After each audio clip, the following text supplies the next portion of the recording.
আসসালামু আলাইকুম স্যার। আমার কিছু জানার ছিল। আমার বয়স 23 বছর, ওজন মাত্র 28 কেজি, উচ্চতা 5 ফুট 2 ইঞ্চি, বর্তমানে অনার্স দ্বিতীয় বর্ষে আছি। আমি সবসময় ডিপ্রেশনে ভুগি। আমি কোনোদিনও হস্তমৈথুন করি নাই, তবে 4 থেকে 5 বছর আগে প্রায় প্রতিদিন কল্পনায় সেক্সুয়াল কাজকর্ম ভাবতাম। কল্পনায় সেক্সুয়াল জিনিস ভাবায় কোনোদিনও বীর্যপাতও করি নাই বা হয় নাই। কিন্তু মাঝে মধ্যে কামরস বের হয়েছে যখন বেশি এই সময় এসব কল্পনা করতাম। আর মাঝে মধ্যে খারাপ ভিডিও দেখতাম, তখন বীর্য বের হতো। এখন 3-4 বছর যাবৎ এসব কল্পনা প্লাস ভিডিও দেখে একেবারেই কমিয়ে এনেছি। মাঝে মধ্যে ঘুমোতে গেলে সেক্সুয়াল চিন্তা মাথায় চলে আসে। এখন আমার যে সমস্যাগুলো হচ্ছে, আমার লিঙ্গ গোটা গোটা ব্রণের মতো অল্প উত্তেজনায় কামরাস চলে আসে। আসার পর 30 থেকে 40 মিনিট পর্যন্ত মাঝে মধ্যে একটু বের হয়।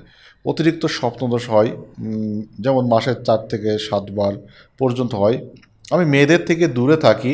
মেয়েদের সাথে কথা বলতে আমার আনইজি লাগে। একবার মেয়েদের সাথে কথা বলার পর দেখি লিঙ্কের মাথায় কামরাস বা পাতলা পানির মতো বীর্য চলে আসছে। আমার মুখে ব্রণ আছে প্রায় 5 থেকে 6 বছর যাবৎ। অনেক চিকিৎসা করার পরও এখনও কম। আমার নিজেকে অনেক বেশি দুর্বল মনে হয়। বিয়ে নিয়ে ভয় কাজ করে, সবসময় মনে হয় আমি পারবো না। আর এখন আমার কি করা উচিত? আশা করি সঠিক পরামর্শ দিয়ে সাহায্য করবেন ইনশাল্লাহ। ঠিক আছে, আমরা একজন দর্শকের কাছ থেকে পাঠানো প্রশ্ন পড়লাম, তার সমস্যাগুলো আপনাদের সাথে শেয়ার করব। এই ধরনের চিন্তা যারা করছে তারা এটা থেকে আসলে বেরিয়ে আসার জন্য অনুপ্রেরণা চাচ্ছে, একটা শক্তি চাচ্ছে, একটা সাপোর্ট চাচ্ছে, আমাদের কাছ থেকে একটা ভালোবাসা চাচ্ছে, দিক নির্দেশনা চাচ্ছে।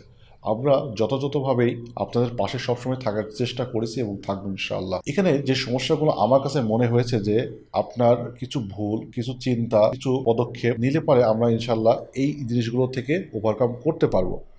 প্রথমে ভালো থাকার জন্য আমাদের শারীরিক ফিটনেসটা এখানে গুরুত্ব দিতে হবে। শারীরিক ফিটনেসের জন্য প্রতিনিয়ত আপনাকে এক্সারসাইজ করতে হবে।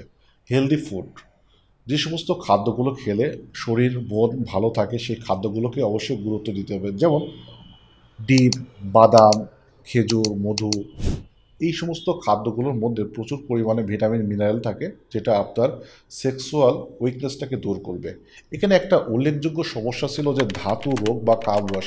কোনো মেয়েদের সাথে কথা বললে, চিন্তা করলে এই যে সমস্যাটা হচ্ছে, যেটাকে আমরা বলি ধাত সিন্ড্রোম বা ধাতু রোগ, যেটা আমি টিপসের মাধ্যমে যেটা পূর্বে ভিডিওতে জানিয়েছিলাম যে কাঁচা হলুদের রস, তুলসী পাতার রস 1 চামচ করে নিয়মিত খেলে ধীরে ধীরে এটা ঠিক হয়ে যায়। অনেক সময় বের পরও ধাতু রোগটা বা ধাতু ক্ষয়টা ঠিক হয়ে যায়। 2 নম্বর বিষয়টা হচ্ছে আত্মবিশ্বাসটাকে বৃদ্ধির জন্য আপনার জন্য করণীয়টা হচ্ছে, দিক নির্দেশনা হচ্ছে, নিজেকে প্রতিদিন বি পজিটিভ চিন্তা করতে হবে।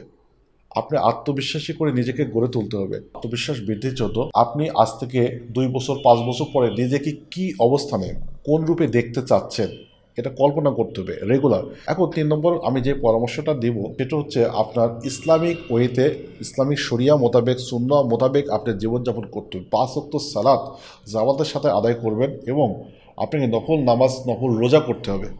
অবশ্যই পর্দার সাথে জীবনযাপন করবেন।